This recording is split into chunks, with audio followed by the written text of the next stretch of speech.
আসসালামু আলাইকুম। আশা করছি সবাই ভালো আছেন। আমাদের ট্রেনিং এর যেটার title journey to become a freelancer, সেটার প্রথম ক্লাস আজকে স্টার্ট হচ্ছে। আশা করছি আপনারা সবাই ভালো আছেন। সবাই ভালো আছেন? ওয়ালাইকুম আসসালাম। অনেক অনেক ভালো আছি। আপনি কেমন আছেন? আলহামদুলিল্লাহ, আমিও ভালো আছি। তো ঠিক আছে, আমরা করি, আজকের ক্লাস শুরু করি। তাহলে প্রথমেই আমরা আলোচনা করব যে আমরা কি শিখতে যাচ্ছি আর কি, আমরা মূলত কি শিখতে যাচ্ছি। এরপরে আমরা শেখাটা শুরু করব।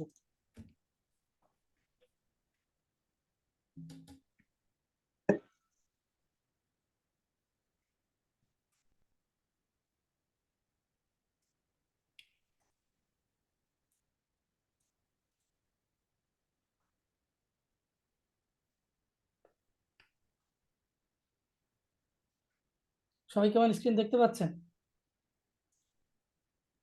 জি জি। ঠিক দেখা যাচ্ছে। কি দেখতে পাচ্ছেন একটু বলেন তো।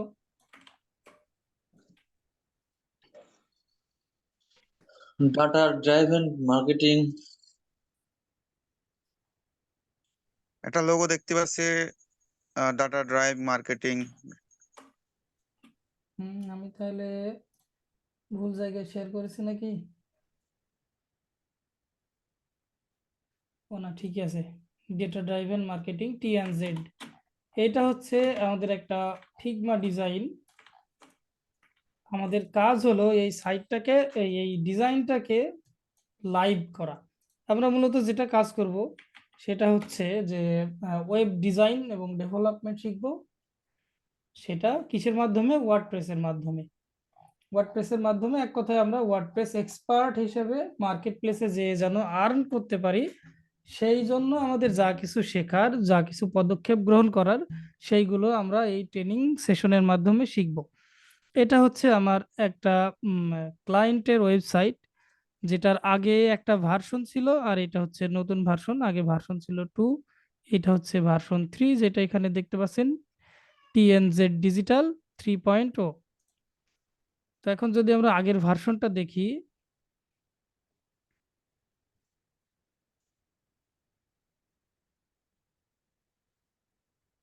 আগের ভার্সন থেকে এখানে কিছু আপডেট এসেছে। যে এইটা হচ্ছে ভার্সন 2। যদি আমাকে দুইটাকে স্প্লিট করে পাশাপাশি রেখে দেখি,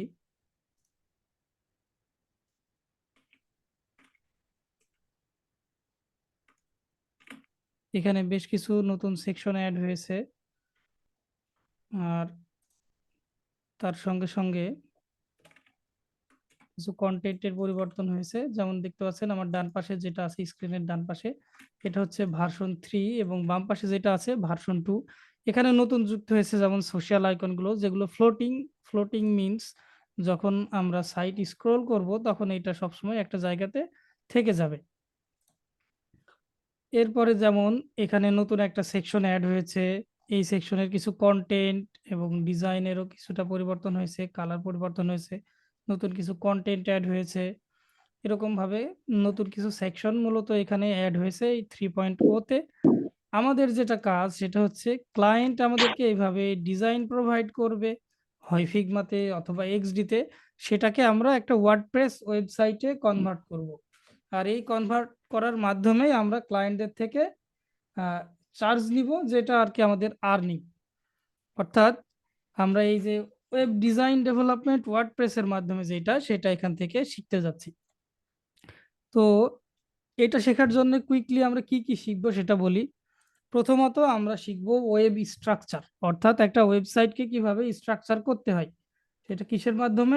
HTML এবং CSS এর মাধ্যমে। এরপরে কিছু কোয়েরি শিখবো, কিছু PHP শিখবো। এর পরবর্তীতে আমরা চলে যাব ওয়ার্ডপ্রেসের জন্য। এখানে একটা বিষয় মনে রাখতে হবে, আমরা শুধু ততটুকুই HTML CSS JS PHP ততটুকু পরিমাণ শিখবো যতটুকু পরিমাণ শিখলে আমরা ওয়ার্ডপ্রেসে কাজ করতে পারবো। এখানে আমরা একদম ফুল স্টক ডেভেলপার হচ্ছি না। আমরা মনে রাখতে হবে আমরা এখানে কাজ করতেছি ওয়ার্ডপ্রেসে। আমাদের মূল লক্ষ্য হচ্ছে ওয়ার্ডপ্রেস।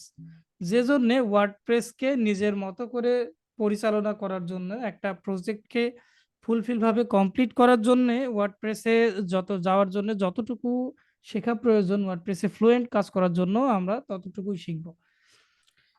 তো আমরা শুরু করব ওয়েব স্ট্রাকচারের মাধ্যমে। এখন সেটা করার জন্য আমি যেটা করব, এখান থেকে এই ভার্সন 3 পেজটাকে এক্সপোর্ট করে নিব এবং ফিগমাতে একটা নতুন ফাইল ক্রিয়েট করব, যেটা হচ্ছে আমাদের নিজেদের জন্য।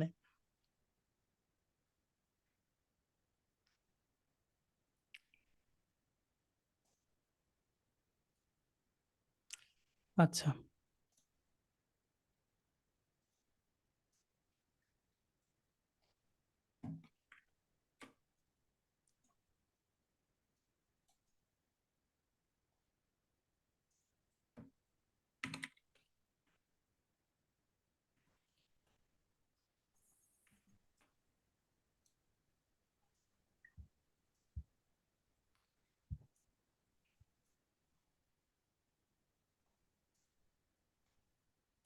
আমি কুইকলি দেখি ইমেজটা কোথায় ডাউনলোড হলো।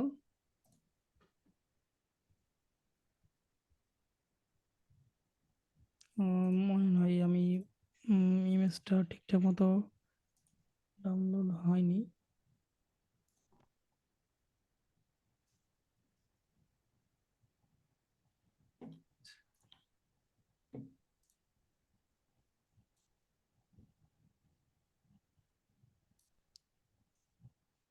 আমরা এই ডিজাইন ফাইলটার মাধ্যমে এখানে স্ট্রাকচার করাটা শিখতে যাচ্ছি, যে কিভাবে আমরা স্ট্রাকচারটা ঠিকঠাক মতো করতে পারি।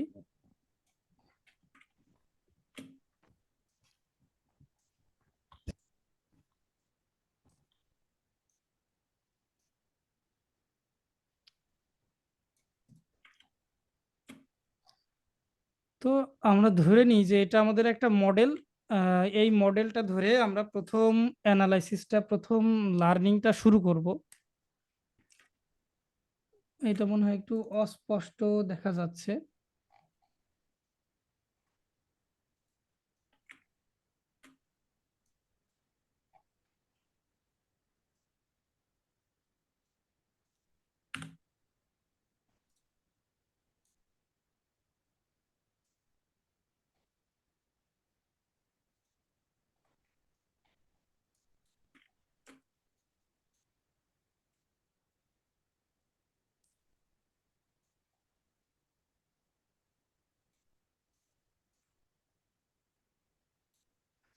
আচ্ছা, এটা এটা দিয়ে আমরা মূলত কাজ শুরু করব, অথবা আমরা এটাকে ডানে বামে না এইভাবেই থাক, এটা দিয়ে আমরা কাজ শুরু করব।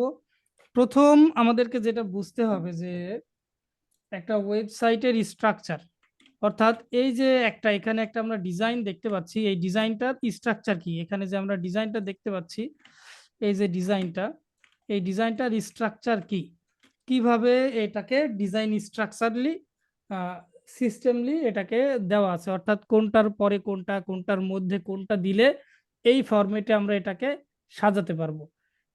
একজন ডিজাইনার বা একজন ওয়ার্ডপ্রেস এক্সপার্ট যে সুন্দর মতো একটা স্ট্রাকচার বুঝতে পারবে, তার হাতের কাজ তত নিখুঁত হবে, তত সুন্দর হবে।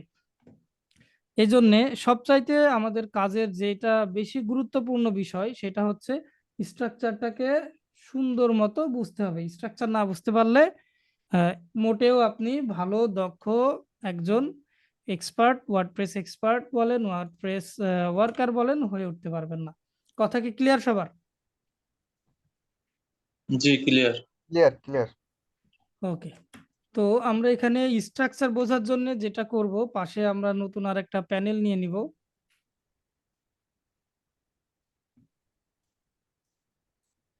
এখন দেখেন একটা ওয়েবসাইটের যে পেজ, অর্থাৎ এই যে একটা যে জায়গা আমরা দেখতেছি ওয়েবসাইটের, এটাকে বলা হয় একটা পেজ বা পাতা। আরো নতুন নতুন পাতা থাকতে পারে। যদি আমরা ফর এক্সাম্পল অন্য কোনো একটা ওয়েবসাইটে দেখি, এই সাইটটাতে একটা পাতাই আছে। যদি আমরা অন্য কোনো সাইট দেখি, তাহলে দেখবেন এখানে মাল্টিপল পাতা বা মাল্টিপল পেজ আছে। যেমন এই সাইটটাতে যদি দেখি, এইটা একটা পেজ গেল, এখানে আরো একটা পেজ, এরকম ভাবে মাল্টিপল পেজ থাকতেই পারে, এইটাই স্বাভাবিক। আবার কোনো ওয়েবসাইট এক পেজেরও হতে পারে। তো এই পেজে মূলত যেই জিনিসটা থাকে, যে তিনটা অংশ থাকে একটা পেজের, মূলত তিনটা অংশ থাকে। একটা হলো হেডার, একটা ফুটার, আর একটা হলো বডি কন্টেন্ট। হেডার, ফুটার এবং বডি কন্টেন্ট কি? একটা ওয়েবসাইটের প্রাথমিক পর্যায়ে একদম মাথার দিকে টপে যেটা থাকে, এবং এটা যদি মাল্টিপল পেজ থাকে, প্রত্যেকটা পেজেই একই জিনিস থাকবে, এটাকে বলা হয় হচ্ছে হেডার। তবে কার্য বিশেষে পরিবর্তন হতে পারে। এবং প্রত্যেকটা পাতার নিচে যে কমন অংশ, অর্থাৎ একই রকম অংশ যেটা থাকে, সেটাকে বলা হয় ফুটার। এই এই পেজে যদি আমরা আসি, যদি দেখি এই এরিয়াটা, যদি নতুন কোনো পেজ থাকে তখন এই এরিয়াটা এরকমই থাকবে আর কি। তো এই এরিয়াটাকে আমরা বলতেছি হেডার। এবং এখানে যদি নিচে চলে যাই, এই যে এরিয়াটা, এই এরিয়ার কন্টেন্টটা সবসময় এরকম থাকবে, ডিজাইনটা সবসময় এরকম থাকবে, এটাকে বলতেছি আমরা ফুটার। ডিজাইনে যদি দেখি, ডিজাইন ফাইলে, তাহলে এই প্রথমের এই আপার পার্ট যেটা, এটাকে আমরা বলতেছি হেডার। এবং বটমের যে পার্টটা আছে, এটাকে আমরা বলতেছি ফুটার। এই পার্টটাকে আমরা বলতেছি ফুটার। এর মাঝে যেগুলো আছে সেগুলো হচ্ছে বডি কন্টেন্ট। এই কন্টেন্টগুলো কি হবে? ডিজাইন, কন্টেন্ট, এমনকি কালারও বিভিন্ন পেজের উপরে ডিপেন্ড করে পরিবর্তন হতে পারে। তাহলে একটা ওয়েবসাইটের মূলত আমরা কয়টা অংশ পাচ্ছি? তিনটা অংশ পাচ্ছি। একটা হচ্ছে হেডার, একটা ফুটার, আর একটা হচ্ছে বডি কন্টেন্ট বা বডি এরিয়া বা কন্টেন্ট এরিয়া, যেটাই বলি আমরা বলতে পারি।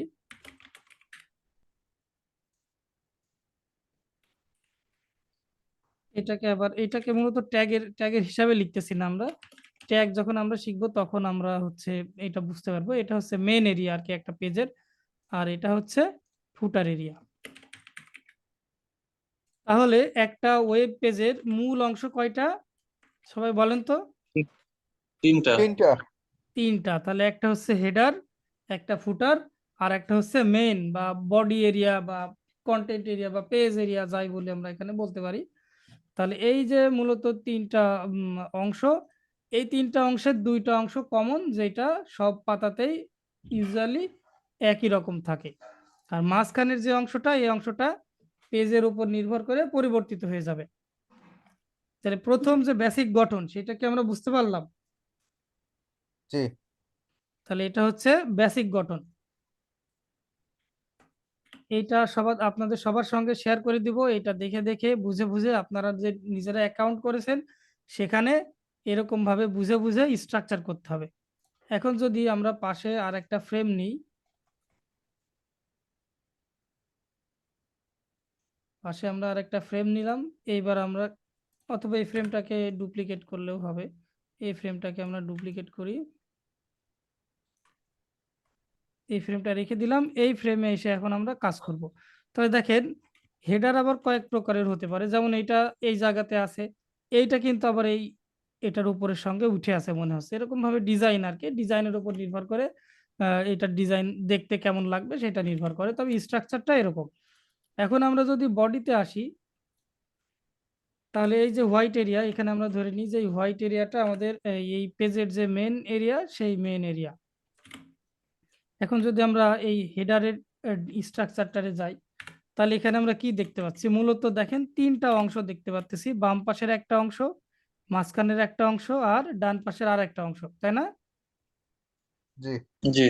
তাহলে এখানে মূলত আমরা তিনটা যে ভাগ দেখতে পাচ্ছি, আমরা যদি বাংলায় বলি ভাগ, তিনটা ভাগ দেখতে পাচ্ছি। এই পাশে একটা, এই পাশে একটা, মাঝখানে একটা। অর্থাৎ এখানে হেডার আছে, এই যে আমাদের যে হেডার, এর মধ্যে তিনটা অংশ আমাদের মূলত আছে।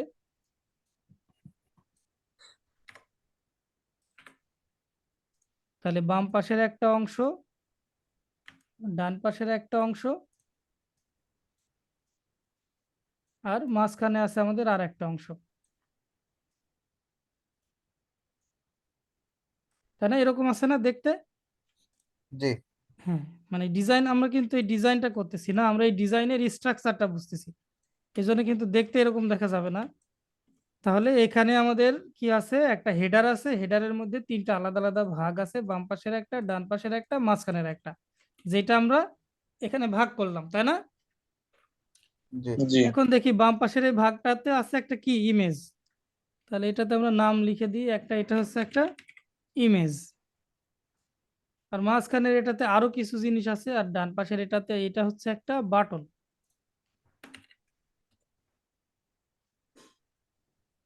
এখন ডান পাশে যদি আসি, এখানে আমরা দেখতে পাচ্ছি ছোট ছোট আরো কিছু লেখা আছে, service, pricing, work, blog, FAQ, অর্থাৎ এগুলো এক একটা মেনু।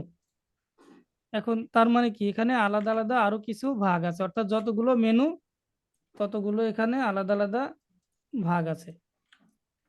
যদি 4টা হয় 4টা, 5টা হয় 5টা, 10টা হয় 10টা, তাই না? এরকম আবার আলাদা আলাদা, এগুলোর আবার এরকম আলাদা আলাদা করে ভাগ করা আছে।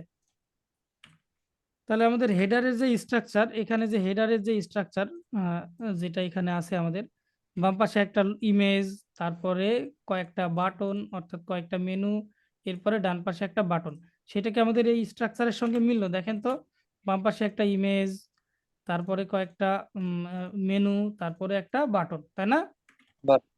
জি জি এইটা হচ্ছে আমাদের স্ট্রাকচার। এইটা আমাদের মূলত এইচটিএমএল স্ট্রাকচার। যখন আমরা এইচটিএমএল শিখবো স্ট্রাকচারটা বোঝার পরে, তখন আমাদেরকে মাথায় রাখতে হবে এই স্ট্রাকচারটা যে এইভাবে এইভাবে স্ট্রাকচার হয়েছে। এখন এটাকে যদি আমরা এইচটিএমএল স্ট্রাকচার করি, তাহলে কেমন করে স্ট্রাকচার করব? দেখেন, এইচটিএমএল এ যেহেতু ল্যাঙ্গুয়েজ, এটা লেখা টেক্সট আকারে লিখতে হয়, এটাতে এক একটা জিনিস এক একটার পরে পরে আসে। অর্থাৎ এই যে আমরা হেডারটা নিলাম, হেডারে যে কোডটা লিখলাম আমরা, হেডার কোডের পরে ইমেজটা হেডার কোডের ভিতরে, যেহেতু দেখেন যে ভিতরে কি পাশে, এইটা বুঝতে হবে। যেমন দেখেন, হেডারের ভিতরে না ইমেজটা, এই ইমেজটা তো হেডারের ভিতরে, এইগুলোও হেডারের ভিতরে, এইগুলোও হেডারের ভিতরে, তাই না? জি কিন্তু ইমেজের পাশে এইটা, এইগুলো আবার এইগুলোর পাশে এইগুলো, তাই না? জি তাহলে কোড করার সময় বা স্ট্রাকচার করার সময় আমরা সব সময় খেয়াল রাখবো যে বাম থেকে শুরু হবে এবং ডানে আসে শেষ হবে।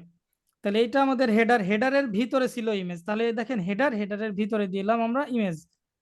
এরপরে ইমেজের পরে ডান পাশে ছিল কি আমাদের এই মেনুটা, তাই না? তাহলে এই জি মেনুটা এই ইমেজের নিচে চলে যাবে। যখন আমরা লেখা লিখবো তখন লেখার হিসাবে দেখাচ্ছে এটা, এটা হচ্ছে আমাদের ডিজাইনের হিসাবে, আর এটা হচ্ছে আমাদের লেখার হিসাবে। যখন আমরা লেখা লিখি তখন কি হয়, প্রত্যেকটা ডান পাশের জিনিস হোক বা নিচে নিচের জিনিস হোক, টেক্সট আকারে তখন নিচে নিচে আসে। ওকে, তখন এরকম ভাবে টেক্সট আকারে কি হবে, নিচে নিচে আসবে। এইচটিএমএল যখন আমরা লিখবো তখন কি হবে, এভাবে সব নিচে নিচে আসবে। তাহলে এই বাটনটাও আবার এর নিচে আসবে। এইটাকে যখন আমরা সিএসএস করব, তখন এরকম ভাবে আমরা পাশে পাশে নিয়ে যাব। কথা কি ক্লিয়ার? এবার কি সবাই বুঝতে পারলেন? জি ক্লিয়ার। জি ওকে, তাহলে এইটা হচ্ছে আমাদের মূল স্ট্রাকচার। একটা হেডার আছে, তার মধ্যে বাম পাশে একটা ইমেজ আছে, মাঝখানে কিছু মেনু আইটেম আছে, আর ডান পাশে আছে কি একটা বাটন। যেটা আমরা যদি এইচটিএমএল এ স্ট্রাকচার করি, তাহলে প্রথমে একটা হেডার, যেহেতু হেডারের ভিতরে ইমেজ, এই জন্য হেডারের ভিতরে এটাকে রেখেছি। আর ইমেজের পরে আবার আছে কি মেনু, মেনুগুলো আবার পাশে পাশে থাক বা নিচে নিচে থাক, তাহলে এগুলো সব লেখার সময় এভাবে নিচে নিচে গেল। আবার যখন এর পরে আছে কি বাটন, বাটনটা আবার এর নিচে। অর্থাৎ কি হচ্ছে, আপনি এই জায়গাতে একটা হেডার নিলেন, এই একটা হেডারের কোড লিখলেন মনে করেন, এই হেডারের কোডের ভিতরে একটা ইমেজের কোড লিখলেন, এরপরে মেনুর কোড লিখলেন, এরপরে এসে বাটনের কোড লিখলেন। বোঝা গেল? এইগুলোকে জি এইগুলোকে যখন আমরা সিএসএস দিয়ে ফরম্যাট করব, তখন কি হবে, এই যে আমরা হেডারটা নিলাম, এর ভিতরে আমার ড্রয়িং খুব একটা ভালো না, লোগোটা চলে আসলো, এর ভিতরে মেনুগুলো চলে আসলো, এর ভিতরে বাটনটাও চলে আসলো। তাহলে এই স্টেমেলটা শুধু কি করে, এই কন্টেন্ট গুলোকে বসায় দেয়, এই কন্টেন্ট গুলোকে একটার পরে পরে একটা বসায় দেয়। আর সিএসএস যেটা করে সেটা হচ্ছে এগুলোকে এইভাবে ফরম্যাটেড আকারে সাজায়ে রূপ দেয়। অর্থাৎ এই স্টেমেলটা মনে করেন যে আপনার কঙ্কাল, ঠিক আছে? কঙ্কাল, হাড়, মনে করেন কঙ্কালের মধ্যে কি আছে, মনে করেন যে এই স্টেমেটা হলো হাড়, মাথার ব্রেন, চোখ, নার্ভ। আর সিএসএসটা হলো সেই জিনিস, যে জিনিসটাকে নির্ধারণ করছে যে কোন জিনিসটা কোন জায়গায় বসবে, দেখতে কেমন হবে। কথা ক্লিয়ার? ক্লিয়ার। আচ্ছা, এখন যদি আমরা পরের এইটাতে দেখি, পরের এইটা যদি আমরা দেখি ডিজাইনটা, তাহলে কেমন আছে? এই একটা আমাদের সেকশন আছে, তাই না? সেকশনের মধ্যে দেখেন আবার প্রধানত দুইটা ভাগ আছে, এই ডান পাশে ইমেজ আছে আর বাম পাশে লেখা দিয়ে বাটন দিয়ে এইগুলো আছে, তাই না? জি তাহলে এর মধ্যে কি আছে? প্রধানত দুইটা ভাগ আছে আমার, প্রধানত দুইটা ভাগ। আমি এখানে কালার পরিবর্তন করে দিই যেন বুঝতে সুবিধা হয়। বাম পাশেরটাতে আছে কন্টেন্ট আর ডান পাশেরটাতে আছে ইমেজ। এই তো আমাদের আছে এখানে, তাই না? তাহলে এখানে একটা সেকশন আছে। সেকশন কি? অর্থাৎ একটা নির্দিষ্ট যে এরিয়া, যে এরিয়ার মধ্যে একই একটা ইনফরমেশনের কিছু ডিজাইন থাকে, সেটাকে একটা সেকশন বলে। যেমন এই জায়গাতে আমরা কিছু স্ট্যাটিক ইনফরমেশন দেখতে পাচ্ছি, এইটা হচ্ছে একটা সেকশন। আবার এখানে যদি চলে আসি হাউ ইট ওয়ার্কস, এখানে এটা হাউ ইট ওয়ার্কস এর ইনফরমেশন আছে, তাহলে এটা নতুন আর একটা section, how it works section. এখানে যদি চলে আসি হোয়াই চুজ আস, তাহলে এখানে কি জন্য এদের সঙ্গে কাজ করবে একজন, সেটা সম্পর্কে লেখা আছে, তাহলে এটা হোয়াই চুজ আস সেকশন। অর্থাৎ এইভাবে এক একটা ডেটা টাইপের যে এরিয়াটা, এটাকে আমরা এক একটা সেকশন বলতেছি। তাহলে এইটা হচ্ছে প্রথম সেকশন আমাদের, যেটাকে আমরা হিরো সেকশন বলি। এই হিরো সেকশনে তাহলে কি আছে? প্রথমে এই যে এইটা একটা সেকশন, এই সেকশনের মধ্যে বাম পাশে একটা বক্স আছে, যেটাকে আমরা HTML এর ভাষাতে বলবো ডিভ। বাম পাশে একটা ডিভ আছে, ডান পাশে একটা ডিভ আছে। ডান পাশের ডিভটাতে কি আছে? ইমেজ আছে, আমরা এখানে লিখে দিই ইমেজ। আর বাম পাশের যেটা, সেটাতে আবার কি আছে? প্রথমে কিছু টেক্সট আছে, যেগুলোকে আমরা হেডিং টেক্সট বলি। এর পরে আছে কিছু প্যারাগ্রাফ, যেটাকে আমরা মেটা টেক্সট বলি।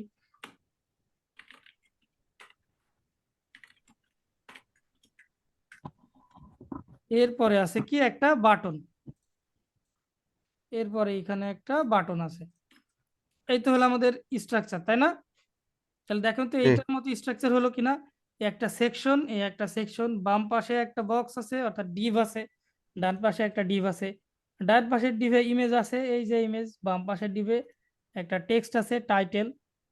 তারপরে কিছু মেটা টেক্সট আছে, এই যে মেটা টেক্সট। এরপরে আছে একটা বাটন। তাহলে এটাকে যদি এখন আমরা HTML এ স্ট্রাকচার করি, এই পাশের বোর্ডটা আমরা ডিলিট করে দিই, এই পাশের বোর্ডটা আমাদের লাগবে না, অথবা রেখেই দিই, আপনারা দেখতে পারবেন। এটাই পাশে সরাই রাখি। ওকে, তাহলে এই যে সেকশনটা, এটা যদি এখন আমরা HTML এ স্ট্রাকচার করি, তাহলে কি আসতেছে দেখেন। এই যে আমাদের একটা সেকশন নিলাম, এরপরে কি আছে? একটা ইয়ে আছে, এরপরে একটা ডিভ আছে। এই ডিভের মধ্যে কি আছে? কিছু টেক্সট আছে। এই ডিভের মধ্যে কিছু টেক্সট আছে, কিছু সাব টেক্সট আছে, একটা বাটন আছে। এর নিচে আবার কি আছে? এর নিচে আবার আর একটা ডিভ আছে, যেই ডিভটার মধ্যে একটা ইমেজ আছে। যেই ডিভটার মধ্যে কি আছে? একটা ইমেজ, তাই না? হ্যাঁ তাহলে জি এখানে দুইটা জিনিস লক্ষ্য করার মতো। একটা হচ্ছে যে কোনটা পাশাপাশি আছে এবং কোনটা ভেতরে আছে। যেটা পাশাপাশি আছে, এই HTML এ যখন আমরা লিখবো, সেটা লেখাটা নিচে নিচে চলে যাবে। এমনিতেই প্রত্যেকটা লেখায় যেমন আমরা খাতা কলমে লিখলে কি একটা লাইনের নিচে আর একটা লাইন যায় না, এরকম ভাবে যখন আমরা লিখবো, এরকম একটা লাইনের ভেতরে নিচে দিয়ে আর একটা লাইন নিচে নিচে নিচে নিচে চলে যাবে। তবে এখানে খেয়াল রাখতে হবে, যেমন আমাদের যদি বাংলার খাতা বা ইংরেজির খাতার কথা বলি, ইংরেজির খাতা হয়, তাহলে আমাদের বড় হাতে ছোট হাতের অক্ষর মেনটেন করার জন্য কোনোটা উপরে, কোনোটা নিচে, কোনোটা মাঝের লাইন, এরকম লিখতে হয় না? হ্যাঁ হ্যাঁ এরকম ভাবে CSS এ যেন স্ট্রাকচার করা যায়, সেটা খেয়াল রেখে কোনটা ভেতরে কোনটা পাশে, এইটা আমাদেরকে মাথায় রেখে কাজ করতে হবে। তাহলে যখন আমরা কোড করতেছি এই সেকশনটার ক্ষেত্রে, তখন একটা সেকশন নিচ্ছি, সেকশনের ভেতরে দেখতে পাচ্ছি যে আমরা দুইটা ডিভ আছে, তাহলে এই একটা ডিভ নিচ্ছি, এই একটা ডিভ নিচ্ছি। আবার এই ডিভের ভেতরে দেখতে পাচ্ছি যে এইটা একটা টেক্সট, এইটা একটা সাব টেক্সট, এইটা একটা বাটন আছে। তাহলে এই ডিভের ভিতরে আবার এগুলো নিচ্ছি আমরা। এরপরে পরের ডিভে দেখতে পাচ্ছি যে একটা ইমেজ আছে, তাহলে পরের ডিভের ভিতরে আবার একটা ইমেজ নিচ্ছি। এই স্ট্রাকচারটা কি সবাই বুঝতে পেরেছেন? এই স্ট্রাকচারটা কেমন?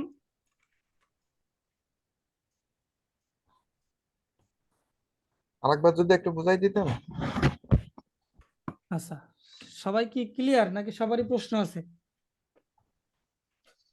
বোঝাই যেতে হবে একবার, বুঝতে পারছি না খুব একটা। আচ্ছা, একদমই সহজ জিনিস। খাতায় যেমন এবিসিডি লিখেছেন বড় হাতের ছোট হাতের, ঠিক একই রকম ভাবে এখানেও আমরা একই কাজ করতেছি। শুধু পার্থক্যটা কি, ওখানে আমরা খাতা কলমে কলম দিয়ে লিখেছি আর এখানে আমরা কম্পিউটারে কম্পোজ করে লিখবো আর কি, কম্পিউটারে টাইপ করব। তাহলে একটা ওয়েবসাইটের পেজের মূলত কয়টা অংশ থাকে বলেছি, মনে আছে সবার? জি, তিনটা। তিনটা। তিনটা। কি কি বলেন তো? একটা হেডার, হচ্ছে ফুটার, হেডার, ফোল্ডার আর স্ট্রাকচার, মেন স্ট্রাকচার।